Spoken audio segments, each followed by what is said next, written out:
guys, it's Becky. Welcome back to my channel. It is time for another year's homeschool room tour and organization video. I've done these videos, I don't know, quite a few times over the years. This fall we'll be going into our, I think, 7th year of homeschooling, and even though a lot has not changed in our homeschool room over the last year or so, I still like to film an after tour after I get it all cleaned, organized, decluttered. This is our class pet, Bean, who does pretty much nothing but eat all day long, and I thought I would show you guys her while I'm talking. But anyway, I do need your guys' help with something, so I'll ask you about that when I get to it. But I just did my big annual clean out, declutter, organize of the homeschool room because I do this normally over the summer, but because we're home with quarantine, I'm able to get it done sooner. So I'm actually finished even before our current school year is over, which is really exciting. So everything's done. Pretty much all the curriculum is purchased except for a few things for my oldest daughter. But my youngest daughter's curriculum is purchased. Everything's planned out for her next year. The homeschool room is cleaned, organized, and decluttered, and I feel really, really good about it. So I'm going to share that with you guys today. One thing I want to do in this year's homeschool room tour video that's different than previous years is along the way, I'm going to be sharing some organization tips for you guys of how to organize and keep your homeschool room organized. Does that mean our homeschool room is always organized? No, it's definitely not. But there's a few things that I've done over the years, learned over the years that have really helped, and I'm going to share those with you guys along the way. So just to give you an idea of where I am in the room, this is what was supposed to be a second family room off of the kitchen, and we already have a living room just like literally 12 feet away. So we went ahead and just made this my home office, which is actually right here behind me. I had custom desks. I had a custom desk put in for me, and that was before we ever homeschooled. But then once we started homeschooling, we turned this whole side of the room into the girls' homeschool room. Used to be both girls. Now my oldest daughter does her work upstairs. The only one that does her schoolwork in here anymore is my youngest, and that's her desk right there. So starting over here, that's the kitchen in there, and then we had French doors put in.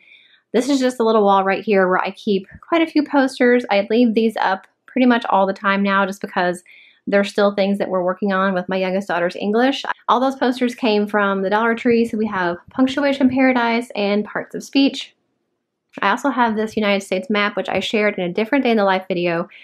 Basically, I bought 2 United States maps from Dollar Tree. I hung the one on the wall, and then the other one I cut into pieces and laminated them and attached them with Velcro dots. So as we're doing each state with our U.S. geography, we're able to put the state on the map, and it just makes it a fun kind of interactive way to learn geography. So that hangs right over top of Bean's cage. I also have a corded stick vacuum. I don't love the fact that it's there, but it is really, really handy because there's always paper on the floor and crayon shavings and eraser dust and bean hay and everything. Her name's Bean, by the way. Did I say that? Our guinea pig is Bean.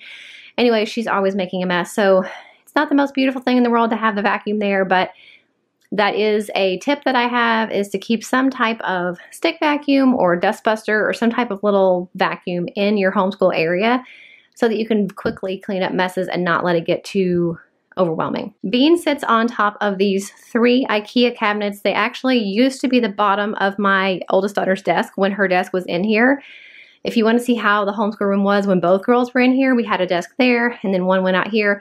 You can go back and watch that video. It's actually in my homeschooling playlist. But anyway, they had a top on them and they were spread apart so she had room for her legs, but that was the basis of my oldest daughter's desk. Well, since her desk is no longer in here, we were able to use those, keep the storage, but then use the top for Bean's cage. So even though I don't really love the fact that there have to be gaps right there, that's what's necessary to make it big enough to fit her cage because her cage is pretty large.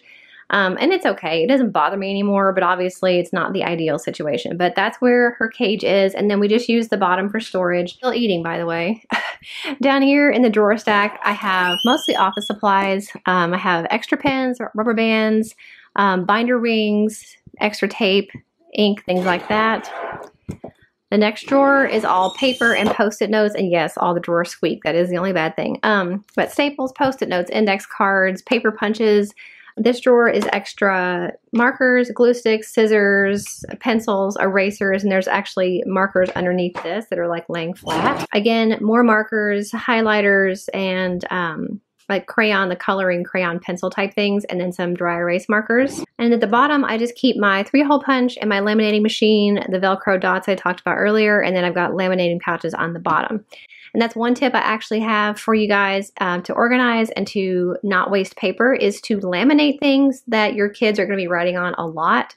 or use a page protector. Just to give you an example of what I was talking about laminating things or putting things in page protectors, this is one of my youngest daughter's multiplication fluency pages that she was doing every day there for a while. And instead of having her write it on paper over and over and over, I just slipped it in a page protector. She can use a dry erase marker, and that way I'm only having to print this out once. Whenever you can do something like this in a page protector or laminating it, it does make a huge difference in the amount of paper clutter you have in your homeschool room. Right here, I have a big kind of plastic tote that is actually for posters, and I just slide that in there. Here at the bottom, my oldest daughter does keep a few of her things down here for school, and then that is actually where Bean's cage liners usually are, but right now they're in the washer. And I just have a little tiny dustpan for little spills that she might make. Down here, I just keep Bean's stuff, so her pellets, an extra food bowl. She's got a little collapsible tunnel back there, and then down there is her bag of hay. And hay is very, very messy, so that is the bad thing about having a guinea pig is their hay gets everywhere. Also, kind of a side note, we used to have a big dry erase marker that hung right there, but I've gotten rid of it over the last few months, and I just use this one. And basically what I'll do is I'll sit at my desk, and if I need to show her something, we'll do it here on this little bitty whiteboard. And then she likes to use this for her math. We use teaching textbooks, and instead of using scrap paper to do her problems on, she just uses the whiteboard, wipes it off, and again, it's a lot easier to do this, to save paper and to minimize paper clutter. So that's that whole section. Then we have this bookcase, which came from IKEA. We actually have two in here. One of these used to be in the playroom upstairs. We moved it down here, I think, last school year because we were needing more storage. So this is all homeschool related stuff. The one behind me is all crafts, and I'll get to that in a minute. If you hear clicking, by the way, it's Bean drinking, which is her second favorite thing to do. I just have these posters. They all came from the Dollar Tree, and I've had them hanging up there for a very long time just for reference, proofreading, reminders, and the writing process. I have a little globe from Dollar Tree that's hanging up there just for decoration. And then we do have a Leapfrog interactive globe right there. These little Velcro kind of dartboard things I got from Dollar Tree as well. And I shared those with you guys in I think it was a day in the life video, but sometimes we'll use those for little math games and things. So I just have them hung up there with a command strip. And then basically all of our reference books is in this whole top section. So animals and bugs, geography, and then general reference, and then more reference, extra reference, more reference, and then chapter books. And I left lots of room here to grow because we're constantly adding books to our chapter book collection. So I've got room there to grow. Down here I have two science cubbies. In both of these cubbies we've got science kits, science experiment kits, and then this box has all things that we use for science experiments with my youngest daughter's curriculum. Anything science-based is in these two cubbies. Puzzles that are science-based, animal x-rays, sunprint paper, just anything like that. And then this one is miscellaneous cards. So anything that is flashcards, learning cards, brain quest games, any type of cards that are not geography are in this cubby. And then this cubby is specifically for geography games, flashcards, and things like that. And then down here we just have two math cubbies, which are not very full because I do have some other math manipulatives in a drawer I'll show you guys in a minute. We just have a cash register, my old Speak and Math when I was a kid, a bingo game, and then just kind of an addition game, which she's really too old for. I'm going to hang on to it for a little while longer and see if she wants to play it. If not, then I'll probably get rid of it. And then down here, I just have some fun things. So some pattern games and some tangrams and logic games and things like that. Alphabet Scrabble scoop game, and then these little paddles that came from Dollar Tree. If we ever play a game, you can write your answer on them. They're dry erase, and then hold your answer up. So we've never used them, but I think they're really cute. Maybe one day I'll actually use them. Okay, so the next thing is behind this bookcase is her desk. Now, this is the one thing I just changed, and I want your guys' opinion about because I can't decide. And it's not like it makes that big of a difference, but I just can't decide, so I need your help. Usually her desk is centered this way in front of the window, and I'll insert a picture of what it usually looks like, where it has been for the last 2 years or so.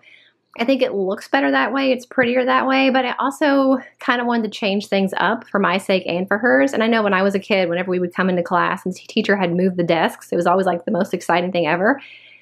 So I did move her desk the other direction.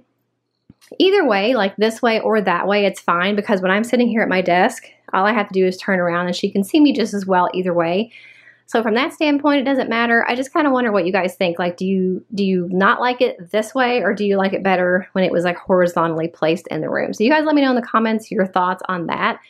But I just thought it'd be fun maybe to switch it up for a little while. So anyway, this is her desk. One thing that we did, and this is actually an old chalkboard, used to be an easel. We broke it apart and then just stuck this side on this, her side of her desk with command strips.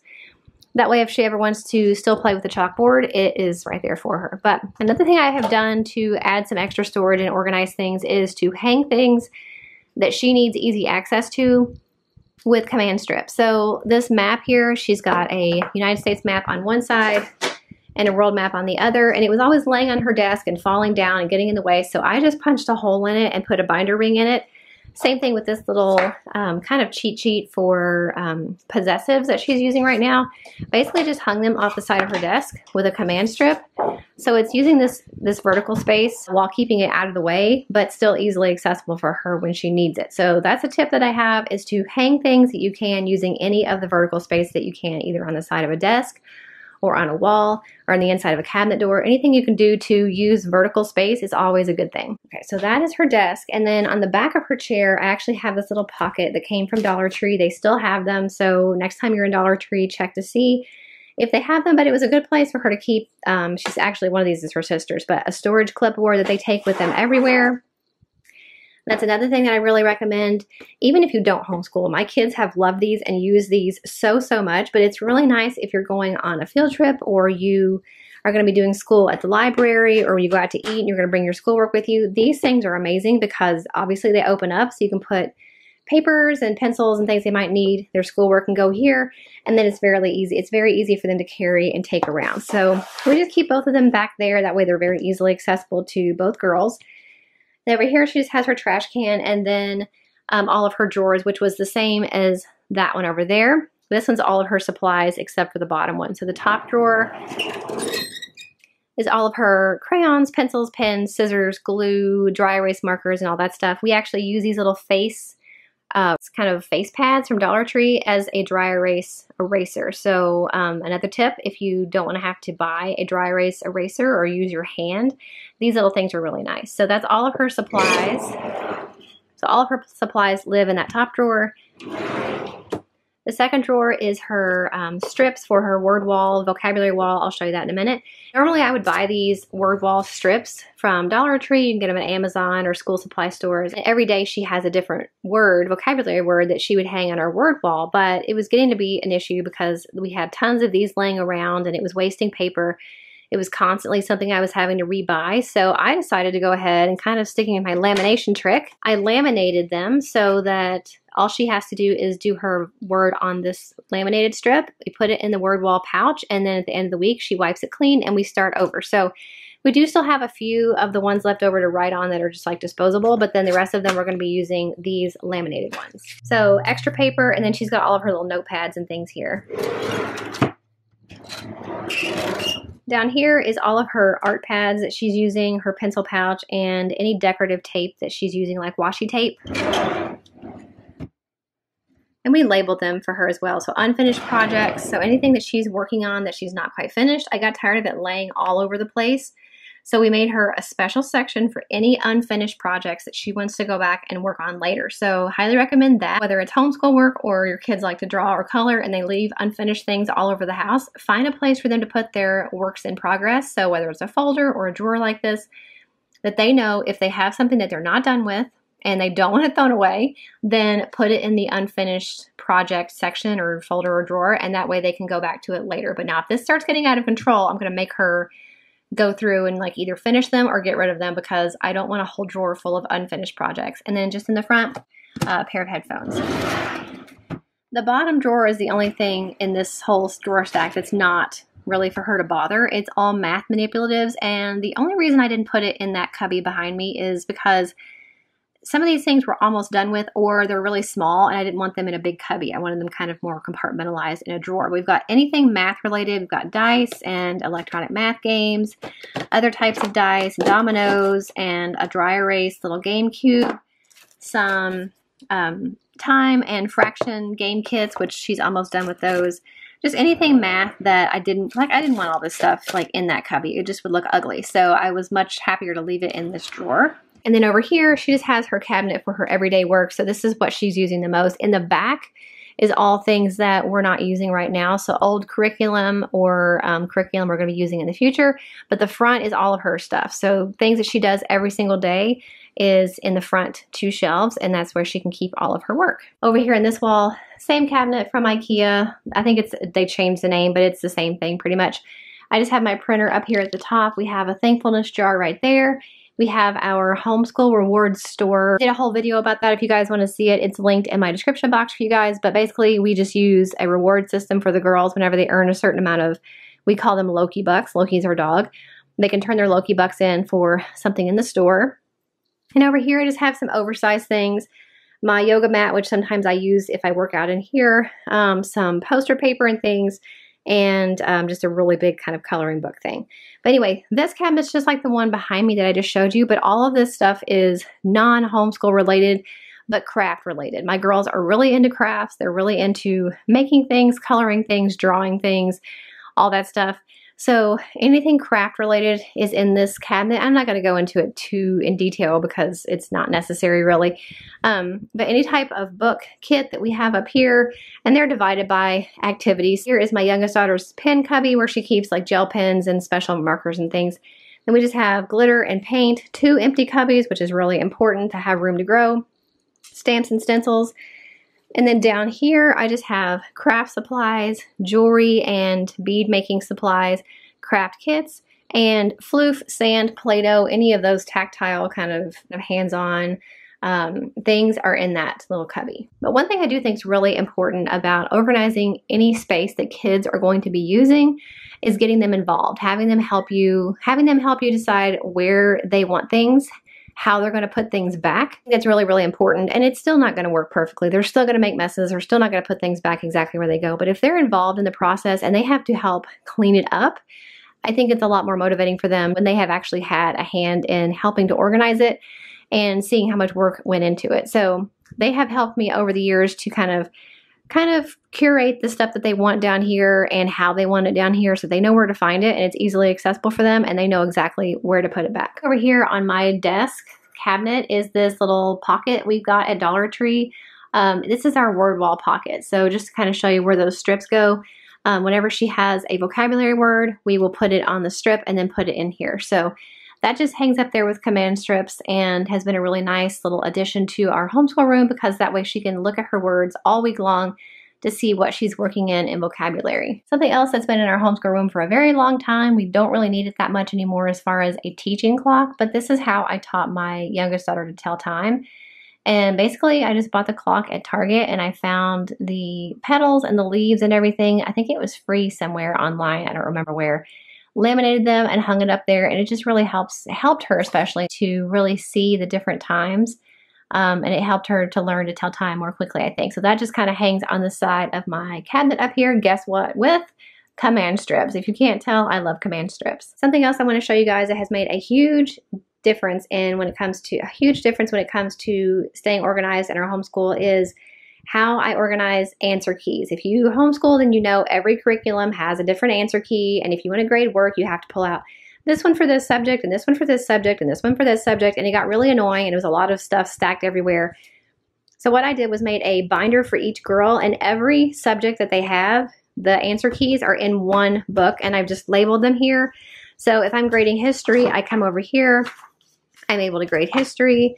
If I am grading her language arts, I just come over here and grade her language arts. Every answer key is in one binder. So it makes it really easy for me when I want to grade just to pull down one binder instead of having to pull down like 8 different books. I've got everything in one book. If I want to grade in the car, on the go somewhere, I want to grade in the living room, I can just grab this, take it with me in the living room, and I can grade their papers, and everything is in one spot. It's so cute when she stands on her little bowl like that. Look at her little toes. She's so cute. This video has turned into an afternoon with Bean.